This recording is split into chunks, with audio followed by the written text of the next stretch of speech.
Yo no leo un choto. Bueno, ¿se escucha? Sí. Bueno, buenos días. Nosotros somos Julieta, Juan Cruz y Sarina, residentes de segundo año del Hospital de Clínicas José de San Martín, y vamos a presentarles el Ateneo titulado Más allá del cambio, el desafío de monitorear la evolución de los resultados del laboratorio. El orden de la presentación es el siguiente. Comenzaremos introduciendo una problemática actual en la práctica diaria del bioquímico, seguido por la definición de Delta Check, que es una herramienta posanalítica que se puede determinar a partir del valor de referencia para el cambio o RCB. Luego se detallará y ejemplificará su aplicación en el laboratorio clínico, seguido de una evaluación del rendimiento de esta herramienta a partir de 2 casos clínicos, terminando entonces con una serie de conclusiones. Muy bien, debemos comenzar sabiendo que el 70% de las decisiones médicas se toman en base a resultados del laboratorio. Estos nos ayudan al diagnóstico de enfermedades, elección de tratamiento y monitoreo de la evolución clínica. Para esto es importante que el bioquímico sea capaz de reconocer discrepancias entre resultados consecutivos de un mismo paciente durante la validación, con el fin de poder asegurar resultados confiables. Para esto, el profesional debe conocer cuáles son las causas que producen variaciones en un resultado del laboratorio. Y las 4 fuentes principales son las siguientes: las de origen preanalítico, inherentes a la toma de muestra como una mala identificación, a la calidad de la muestra debido a la presencia de interferentes, o al paciente, por ejemplo, por el incumplimiento de indicaciones. Las de origen analítico, que representan los errores sistemáticos y o aleatorios que tenemos en la medición del analito, a la variabilidad biológica, con su componente intra e interindividual, y a cambios en el estado de salud del paciente. Estas fuentes de variación están siempre presentes. Algunas veces van a ser tan significativas que van a inducir cambios en un resultado del laboratorio respecto del anterior, y en otras situaciones pueden ser despreciables, es decir, que no van a inducir cambios significativos. Actualmente existen herramientas de gestión y control de la calidad que nos ayudan a minimizar las variaciones de origen preanalítico y analítico, y en el caso de que existan, a detectarlas previo a la validación. Sin embargo, detectar discrepancias debido a variabilidad biológica y o a estados de salud del paciente suele ser dificultoso, y detectarlas resulta ser una decisión arbitraria que toma el bioquímico en base a su experiencia analítica. Para ejemplificar esto, veamos 2 casos clínicos. Primero tenemos un paciente que es ambulatorio, de 64 años, con un diagnóstico de nefritis lúpica. En este caso nos va a interesar hacer el seguimiento al valor de creatinina sérica. Vemos primero que tiene un valor de 1,13 el 19 de agosto, luego ingresa al hospital con un valor de 1,33 el 1 de noviembre, y por último tenemos un valor de 1,46 miligramos por decilitro el 24 de enero. Ahora les consulto y pueden responder con este QR si consideran que las variaciones entre estos resultados son significativas.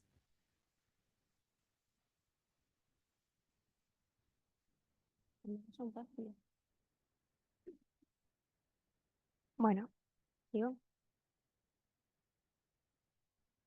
Bueno, vamos a continuar con un segundo caso.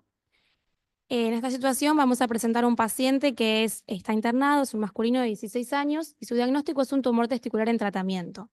En este caso nos interesan los valores de la alfa-fetoproteína, luego Juli les contará bien por qué está analito, pero lo que tenemos es un valor de 3,7 el 22 de febrero, de 5,4 el 25 de febrero, y tenemos que tener en cuenta que el valor de corte para la alfa-fetoproteína es de menor a 8,3 nanogramos por mililitro. En este caso, ¿consideran que la variación entre estos resultados es significativa? Bien, y luego les comento que nuestro paciente volvió a ingresar con un valor de 11,3 el 6 de marzo. Vemos que en este caso el valor obtenido se va por fuera del punto de corte. Entonces ahora les consulto, viendo cómo evolucionó el paciente, ¿responderían de la misma manera a la pregunta anterior respecto al cambio significativo? Bien. La idea de estos casos es que nos demos cuenta que el bioquímico en su práctica diaria se encuentra a diferentes dilemas durante la validación y que a veces toma decisiones en base a su criterio profesional y su experiencia y conocimiento de la clínica. Sin embargo, actualmente existen herramientas posanalíticas de control que nos ayudan a que el proceso de validación sea más eficiente y confiable. Y el Delta Check es una de estas herramientas. ¿Qué es el delta check? Bueno, se plantea como la diferencia entre dos resultados consecutivos de un mismo paciente que se va a comparar con un límite establecido por el laboratorio y conocido como límite de cambio. Cuando la diferencia entre los resultados exceda el límite de cambio, se va a disparar una alarma que debería ser investigada previo a la validación, ya que se detecta discrepancia significativa entre ambos resultados. Esta herramienta se desarrolló en la década del 70 como una herramienta preanalítica y el objetivo era detectar errores en la identificación de muestras. Actualmente, con los avances tecnológicos que hay en esta área, por ejemplo, la identificación por código de barras, la trazabilidad de las muestras ha mejorado notablemente. Entonces, esta herramienta adquirió una nueva utilidad, que es en su proceso posanalítico, en donde el objetivo o la función que cumple es alertar frente a cambios significativos para que sean revisados previo a la validación, incluso cuando ambos valores se encuentren dentro del intervalo de referencia establecido. Vamos a ejemplificar esto con unos números. Si tenemos, por ejemplo, un resultado número 1 de 100, un resultado 2 de 150, podemos decir que hubo un aumento del 50%. Si tenemos un límite de cambio de más o menos 10%, vamos a decir que la diferencia porcentual entre los resultados es mayor al límite de cambio. Esto significa que hubo un cambio significativo entre estos resultados. Ahora bien, ¿este límite de cambio qué es? Bueno, es un valor de corte. Es un valor numérico que establece el laboratorio que representa la mínima diferencia que tiene que haber entre dos resultados para considerar que son diferentes significativamente. Se puede obtener a partir de datos derivados de paciente o de variabilidad biológica. La bibliografía para determinarlo a partir de datos derivados de los pacientes es muy limitada y engorrosa. Sin embargo, la CLSI EP33, uso del delta check en el laboratorio clínico, provee una guía de cómo determinarlo a partir de la variabilidad biológica, a través de lo que llaman valor de referencia para el cambio o RCB. Este lo que considera es que dos valores consecutivos van a ser diferentes significativamente cuando el cambio entre ellos supere a lo que se espera por variabilidad biológica y por imprecisión analítica. Es decir, que podemos definir al RCB como la máxima diferencia que puede haber entre dos mediciones debida únicamente a variabilidad biológica y imprecisión analítica. Matemáticamente se define con esta ecuación en donde lo que resaltan son tres parámetros importantes. Por un lado, la imprecisión analítica que vamos a obtener a partir del CBA, la variabilidad biológica intraindividual que va a representar al CBI y el Z-score que es un parámetro meramente estadístico. Bueno, ahora la idea es desglosar un poco la ecuación. Vamos a empezar con el parámetro Z, que representa el parámetro estadístico de la fórmula. Es el nivel de confianza con el que se pueden detectar cambios significativos entre dos valores a partir de este límite de cambio. Los valores que puede tomar están tabulados en tabla de distribución normal y se pueden clasificar en dos tipos. Los unilaterales, que permiten detectar cambios en una única dirección, es decir, un aumento o una disminución, o los bilaterales, que detectan cambios en ambos sentidos al mismo tiempo. Bueno, los más utilizados son los zetas bilaterales, que corresponden a la confianza del 99 y 95%, que son de 2,57 y 1,96 respectivamente. Eh, es importante decir acá que la decisión de qué Z vamos a usar va a depender de cada laboratorio según las exigencias que le quieran poner a la fórmula. Es de esperar cuanto mayor sea el Z, mayor va a ser la confianza y por ende va a ser mayor la exigencia que se va a tener sobre el límite de cambio. Bueno, ahora antes de empezar a hablar del siguiente término, es importante definir qué es la variabilidad biológica. Bueno, esta es la diferencia entre los valores de un analito debido al recambio metabólico y a la regulación hemostática. Estas diferencias se pueden observar dentro del mismo individuo, así como entre individuos de la misma especie. Y es por eso que dentro de la variabilidad biológica encontramos dos componentes, la variabilidad biológica intraindividual y la variabilidad biológica interindividual. En conjunto, ambos componentes contribuyen a la variabilidad biológica total y en general se expresan como coeficientes de variación, que son CBI y CBG. Bueno, es importante saber que la variabilidad biológica es una característica intrínseca de cada analito y a diferencia de otras fuentes de variación, no se puede minimizar. A su vez, que dependiendo del analito, en algunos va a ocurrir que la variabilidad biológica intraindividual sea mayor que la interindividual o viceversa. Bueno, para poder determinar cuál es el componente mayoritario para cada analito, se creó el índice de individualidad, que permite... ¿Se escucha? que permite clasificar a los analitos en dos grupos. Los analitos con baja individualidad, que presentan índices mayores a 1,4, donde la variación dentro del mismo individuo predomina sobre la variación del analito en la población, es decir, que la variabilidad biológica intraindividual es mayor que la interindividual. Y por otro lado tenemos los analitos con alta individualidad, que son aquellos que presentan índices menores a 0,6, en donde la variación dentro de la población predomina sobre la variación del analito dentro del mismo individuo. En estos analitos en particular es que el delta check es muy útil como una herramienta posanalítica. Ahora vamos a ver por qué. Bueno, los analitos con alta individualidad, como presentan una alta variabilidad biológica interindividual, presentan una alta heterogeneidad de valores en la población. Eso lleva a que los intervalos de referencia que se establezcan a partir de las mismas sean bastante amplios.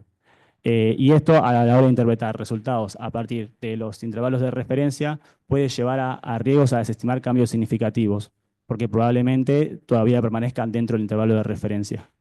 Bueno, es por eso que en este caso es que el delta check es muy útil como una herramienta para detectar cambios en el estado de salud del paciente, probables cambios en el estado de salud del paciente. Eh, Porque van a permitir detectar cambios significativos aun cuando nos encontremos dentro de los intervalos de referencia.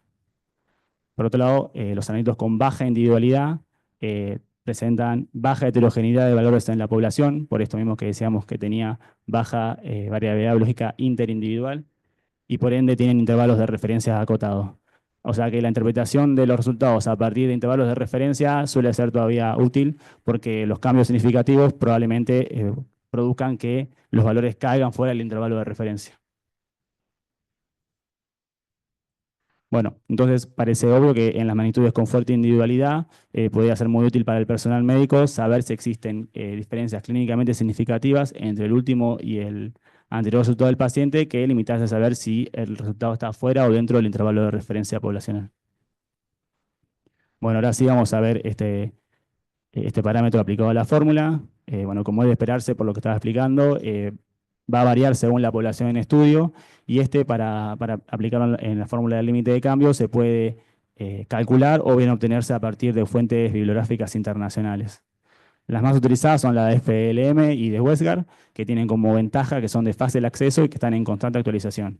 La única limitante es que a veces no está disponible para todos los analitos ni tampoco está disponible para poblaciones específicas. Por otro lado, también podemos calcularlos en el laboratorio a partir de un análisis de varianza o test de ANOVA, que tiene como la gran ventaja de que el cálculo de la variabilidad biológica intraindividual sería más representativa de la población, pero tiene como dificultades que operativamente es difícil de determinar y también costoso. Así que la mayoría de los laboratorios optan por utilizar el obtenido por fuentes bibliográficas. Bueno, ahora pasemos al otro término de la fórmula, que sería el CB analítico, que sabemos que es una medida de la imprecisión de un método o sistema analítico. Esta es la dispersión de los resultados obtenidos alrededor del valor medio para un determinado material en condiciones de reproducibilidad y o repetitividad. Y es una medida del error aleatorio asociado a un método. Bueno, matemáticamente se expresa así, como la desviación estándar sobre la media por 100, y en general se determina a partir de mediciones repetitivas de un material de control. Bueno, en el laboratorio puede calcularse, como ya sabemos, a partir de al menos 20 determinaciones del control de calidad interno que permitan construir cartas de Levin-Jennings. Estas se pueden construir de forma manual, por el bioquímico, o obtenerse las interfaces de los aparatos automatizados, o bien a partir de software de control de calidad, como puede ser el BioRad Unity. O también se puede utilizar el provisto por el fabricante en los insertos de reactivo, lo cual no sería lo más recomendado porque no sería un reflejo tan fiel de la imprecisión de nuestros métodos en nuestro laboratorio. Bueno, es importante saber acá que al incorporarlos a la fórmula del RCB estamos asociándole una variación a los resultados que es inherente a la imprecisión analítica y como hacemos esto evitamos atribuírsela a cambios en el estado de salud del paciente. Bueno, la CLCI de P33, que mencionó Sari, no da ningún tipo de recomendación para definir el CBA incorporado en la fórmula del RCB y es por eso que cada laboratorio debe decidir cómo hacerlo. Este es un punto de decisión importante a la hora de aplicar esta herramienta porque la primera pregunta que nos va a surgir es qué imprecisión se va a utilizar para calcular el RCB. Sabemos que para cada determinación en el laboratorio tenemos más de un nivel de control y que cada nivel de control tiene asociada una imprecisión. Por ende, la decisión de cuál de todos estos valores de CBA analítico tengamos va a depender de las consideraciones del bioquímico, por ejemplo, de qué nivel se encuentra más cercano al nivel de decisión clínica o bien los que estén disponibles en el laboratorio. Por otro lado, de qué periodo de tiempo va a ser la imprecisión. Es importante acá que sea representativo de la estabilidad del equipo. Y también puede surgir la pregunta, en caso de utilizar más de un equipo para el mismo analito, ¿de qué equipo vamos a usarla? Bueno, acá, si los métodos son comparables, por una EP9, por ejemplo, cualquier CBA de cualquiera de los equipos podría utilizarse porque en teoría serían estadísticamente similares. Y por otro lado, ¿con qué exigencia? Es otra de las preguntas que va a surgir. Esto es un concepto que va a desarrollar más adelante Juli, pero es importante saber que cuanto mayor sea el CBA analítico que le incorporemos al límite de cambio, mayor va a ser la exigencia que va a tener la herramienta porque se va a necesitar un cambio entre resultados consecutivos muy alto para que éste supere el valor del límite de cambio. Bueno, como es una palabra que se va a repetir durante todo el Ateneo, es que esto es una decisión del laboratorio, eh, siempre y cuando esto esté fundamentado. Bueno, ahora vamos a ver cómo se puede aplicar este límite de cambio en el laboratorio. La CLSI EP33, en la que nos basamos mucho para hacer ese Ateneo, propone un diagrama de flujo que se puede usar como guía para el seguimiento, para la aplicación de esta herramienta, que se divide en dos etapas, la de preaplicación y la de posaplicación. La de preaplicación tiene como objetivo determinar, bueno, valga la redundancia, los objetivos del delta check, seleccionar el analito para el cual lo vamos a aplicar y seleccionar el límite de cambio y cómo se va a implementar el sistema informático del laboratorio. Por otro lado, la etapa de post-aplicación va a tener como objetivo generar alertas en el sistema informático del laboratorio, evaluarlas y a su vez medir la performance de la herramienta o, como dice acá, evaluación del rendimiento del check. Bueno, desarrollar cada uno de las etapas que propone la CLSI va más allá de los objetivos de este Ateneo, así que nosotros, para contarles cómo podemos aplicarlo al laboratorio, decidimos enfocarnos en las que nosotros consideramos más importantes, que son las de la etapa de preaplicación y su posterior evaluación. Bueno, la implementación de este algoritmo resumido que estamos presentando lo vamos a hacer o lo vamos a ejemplificar a partir de la resolución de los casos clínicos que presentamos al inicio. Si recordamos, el caso clínico 1 se trataba de un paciente que tenía una afección renal y se sabe que en este tipo de pacientes el diagnóstico de la enfermedad, la estadificación en el caso de ser una enfermedad renal crónica, la evolución y el seguimiento de la enfermedad se hace a través de mediciones de creatinina en el laboratorio. Es por esto que incorporar el delta check en este tipo de analitos es de gran utilidad. Ahora vamos a ver cómo calcular el límite de cambio en el caso de la creatinina. Dijimos que hay que determinar el coeficiente de variación intraindividual y también el coeficiente de variación analítico. Vamos con el coeficiente de variación intraindividual. Nosotros lo que hicimos fue utilizar el valor dado por la FLM, que nos da un valor de 4.4. Este valor fue obtenido a partir de un metaanálisis que incluyó 18 estudios científicos de sueroplasmas de pacientes sanos de diferentes etnias y ambos sexos. Es por esto que este valor resulta ser confiable y representativo de la población mundial. Al hacer el cálculo del índice de individualidad que mencionó Juan, vemos que es un valor menor a 0,6, por lo que pertenece al grupo de los analitos de alta individualidad. Y es por esto y por la utilidad que mencioné al inicio que es un buen candidato para aplicar el delta check. En cuanto a la elección del CBA, tenemos que analizar la estabilidad del método y del equipo, chequear el cumplimiento del requisito de calidad y priorizar el tipo de error, es decir, elegir el coeficiente de variación analítico para poder disminuir falsos positivos o falsos negativos. Entonces nosotros lo que hicimos fue un análisis del coeficiente de variación de creatinina desde julio de 2024 a marzo de 2025 en el sector de química clínica del departamento del hospital. Este analito se mide en el COBAS C503 mediante el método de referencia de AFE cinético con blanco y compensación trazable a IDMS y vemos que contamos con dos niveles de control. En cuanto a la concentración de los dos niveles, los dos son patológicos, por lo que en este punto podríamos elegir cualquiera de los dos. Y vemos que ninguno de los dos en todo este tiempo analizado supera el requisito de calidad impuesto por CLIA. Entonces podríamos también elegir cualquiera de los dos. Vamos a el valor de cada uno.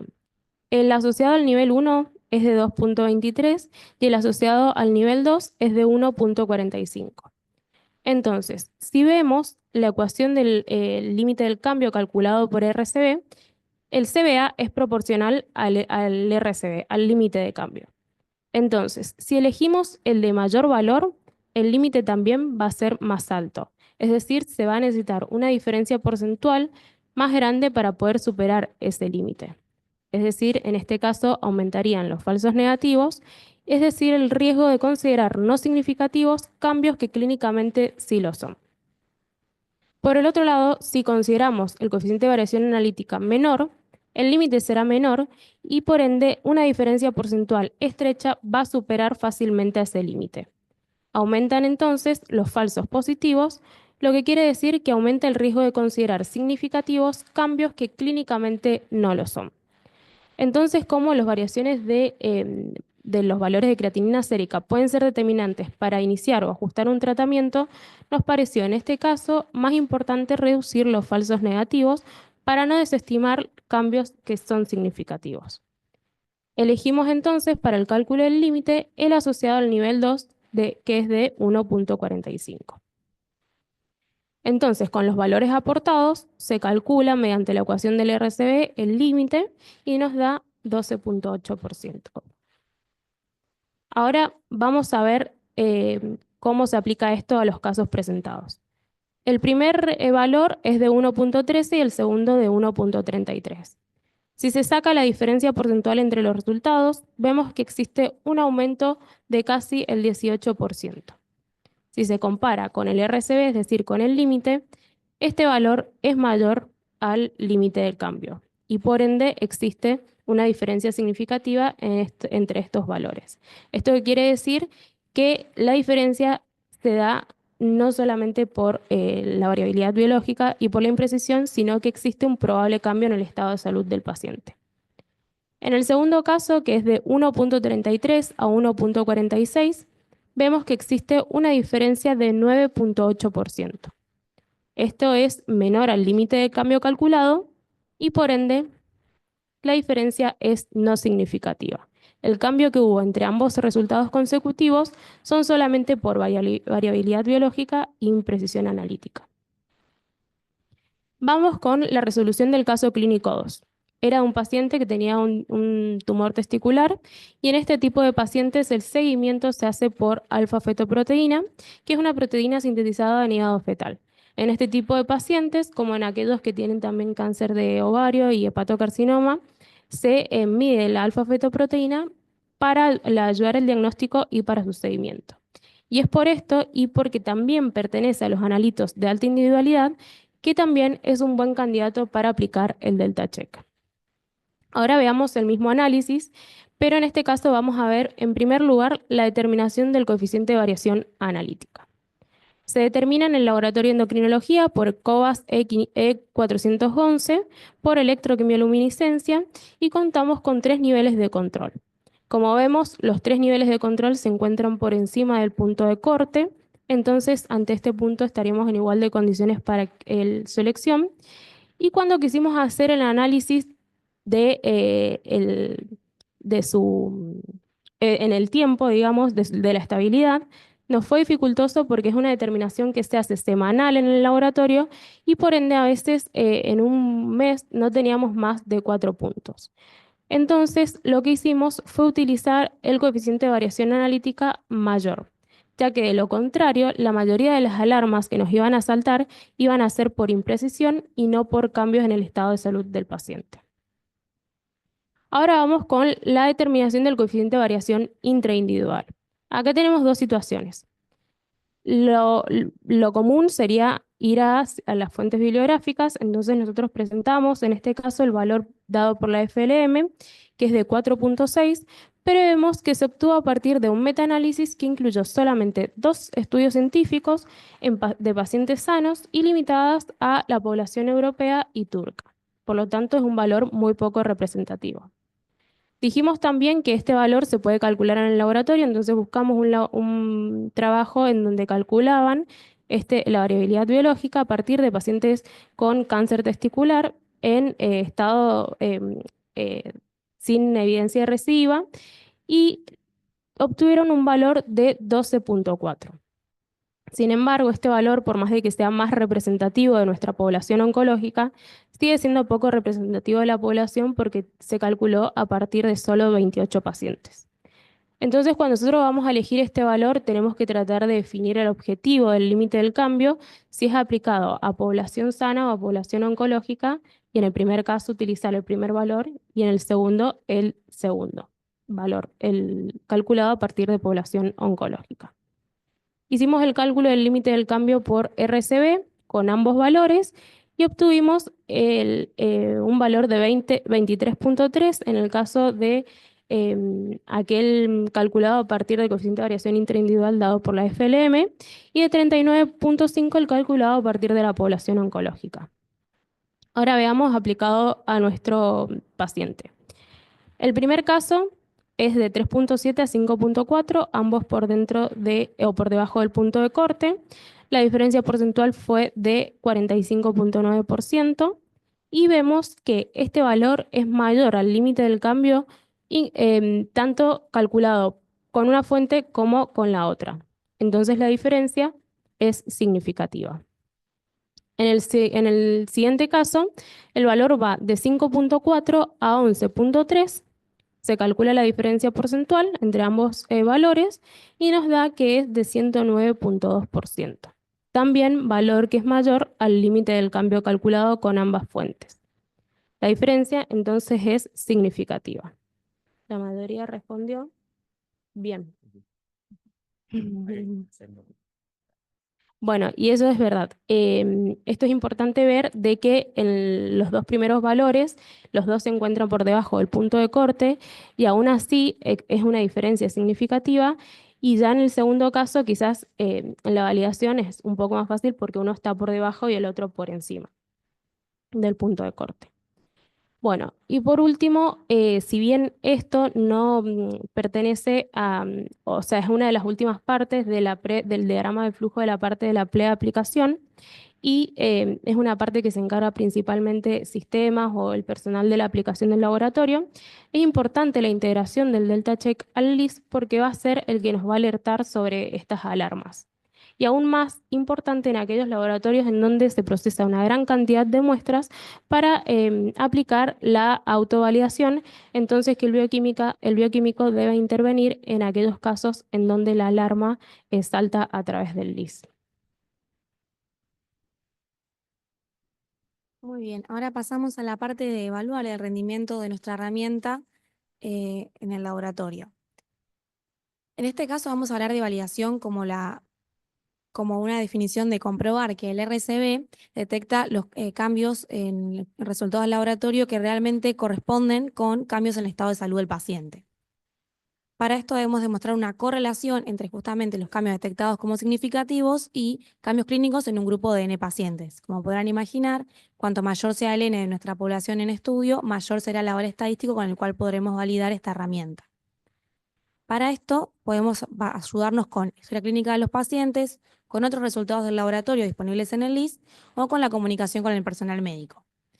Obviamente, y como es de esperar, este proceso es muy engorroso, es difícil porque no siempre se tiene acceso a la información de los pacientes, mucho menos a dialogar con los médicos.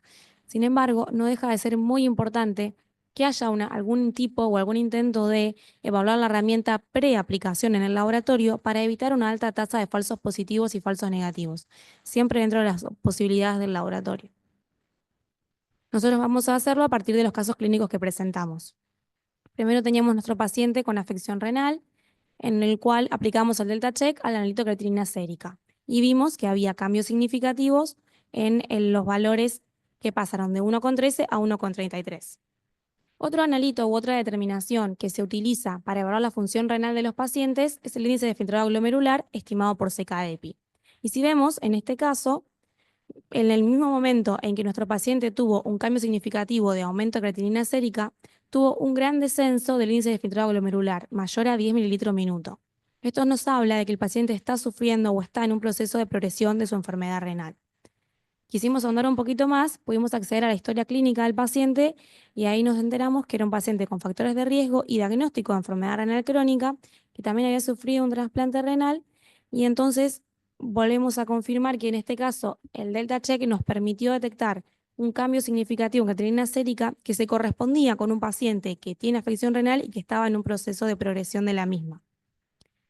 Es real que en este caso el cambio significativo de 1,13 a 1,33 nos hubiera llamado la atención independientemente del Delta Check, porque pasó de un estado no patológico a patológico según el intervalo de referencia, cuyo límite superior es 1,2.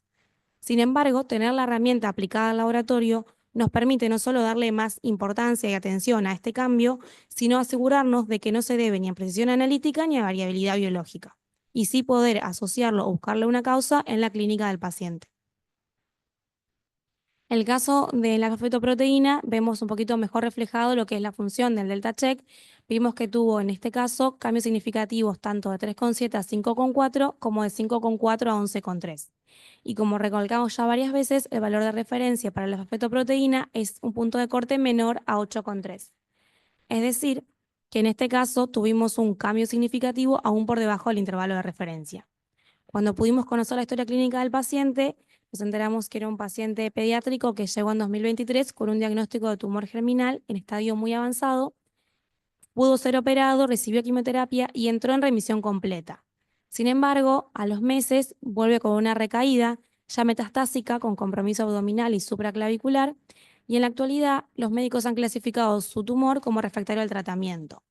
Es decir, que nuevamente nuestra herramienta nos permitió detectar un cambio significativo que correlaciona con la clínica, y más aún en el primer salto de 3,7 a 5,4 nos permitió detectar un cambio que todavía el intervalo de referencia no nos hubiera alertado, y que estaba hablando de un paciente que estaba en una incapacidad de responder al tratamiento quimioterápico.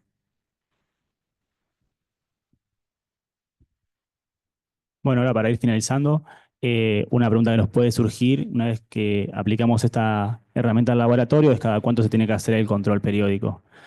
Bueno, es importante saber que siempre que cambien los parámetros que definen al límite de cambio, el RCB en este caso, va a haber un cambio en el RCB.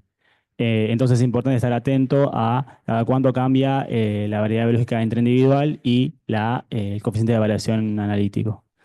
Los cambios en la variedad biológica intraindividual, como dije, que la mayoría utilizaban los obtenidos por fuente bibliográfica, se van a producir siempre que estas fuentes actualicen sus valores, y es por eso que es importante para que la herramienta siga funcionando según nuestros objetivos, que periódicamente, semanal, mensual o anual, se haga una revisión de estas fuentes para ver si hay algún cambio. Por otro lado, los cambios en el CBA se van a producir siempre que cambie la precisión de los métodos, que esto va a ocurrir cuando cambiemos la metodología o bien los equipos por los cuales los medimos. En esta situación también es importante estar atentos a ver si es necesario recalcular el RCB que nosotros definimos previamente. Bueno, como es de esperarse, nada de esto está estandarizado, no hay una manera que diga cómo dar cambios significativos en el RCB que indiquen que se deba recalcular, ni tampoco los periodos de tiempo cada cuándo se tiene que hacer. Por eso esto va a depender siempre de las posibilidades y las necesidades de cada laboratorio. Bueno, ahora sí, para finalizar, nos parecía que se lleven estas ideas como las más importantes, que el Delta Check es útil como herramienta postanalítica al alertar ante probables cambios en el estado de salud del paciente, incluso con valores dentro del intervalo de referencia poblacional. Que el RCB, si bien se utiliza mucho como un sinónimo de Delta Check, no es estrictamente lo mismo, sino que es un límite de cambio para el Delta Check. En este se considera que los cambios son significativos cuando superan los esperados por imprecisión analítica y variedad biológica, que idealmente el RCB debería ser validado previo a su implementación en el LIS para asegurar una buena performance y evitar una alta tasa de falsos positivos y falsos negativos, que las guías nos pueden ayudar mucho a implementar esto en el laboratorio, pero que no son taxativas en cuanto a la forma en que hay que hacerlo, y que el RCB debe controlarse periódicamente y recalcularse en función de las posibilidades y objetivos de cada laboratorio. Esta es la bibliografía que utilizamos. Bueno, queríamos agradecer al Departamento de Bioquímica Clínica del Hospital de Clínicas, más precisamente al sector de endocrinología, química clínica y gestión de calidad, que nos ayudaron a la confección de este Teneo, a nuestra residencia y bueno, y obviamente a ustedes por habernos escuchado. Gracias.